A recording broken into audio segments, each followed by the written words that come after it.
handog ng kakaibang pagmamahal series, ang pinakaunang serye na LGBTQIA ng Malawin versus Ravenna Productions, An Extraordinary Love.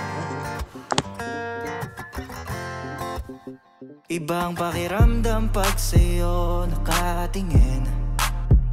Sa'yo ko na lang ulit naramdamang umiti. I'll give you one big hint. This is a phrase that I would say to you. A phrase you would say to me? A phrase that I would say to you. I love you? I-L-U-V, you? That's actually decently close! Maghanap dahil nakita ko na sa'yo pag-ibig na dapat ingatan dahil ngayon akin ang puso mo. Ano pa nga ba ang mahilig? Pag-ibig na hindi kayang bilhin.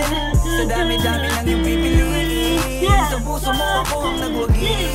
At tandaan mo na ano man ang bukas na parating, hindi na ako takot na harapin. Dahil ang tanging mahalaga lamang sa'kin, pagmamahal mo lang, mo lang, mo lang. Pagmamahal mo lang, mo lang, mo lang. Pagmamahal mo lang, mo lang, mo lang.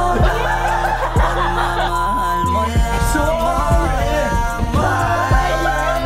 Di mo hinayang sa dilim, buti nagawa mong sagipin. Won't you promise? Sa kalungkutan, ikaw ang unang pag-ugutan ko. Sa tuwing dumidilim na ang paligid, pinapaliwanag na niya ang pag-ibig.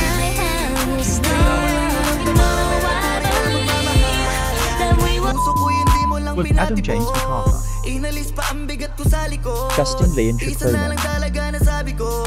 Halo Buti may Joshua katulad mo Gregorio, na narito. Sinong Cyclic di Nestor mapapaisip? Kasi kahit na ang dami-dami sa Lawrence paligid, Dylan tayo Mansero, ang napiling pagsamahin na Judy pag-ibig na Danielle pakasarap sa Mansero, piling. Kasi totoo na parang Crisquela panaginip. Suarez, Anong pa nga ba ang mahilig? Joshua, Pag-ibig na hindi kayang bilhin. Sa John Wayne, dami-dami lang yung pipiliin. Sa puso mo Monica, ako ang nagwagi. At tandaan mo na ano man ang bukas na parating, hindi na ako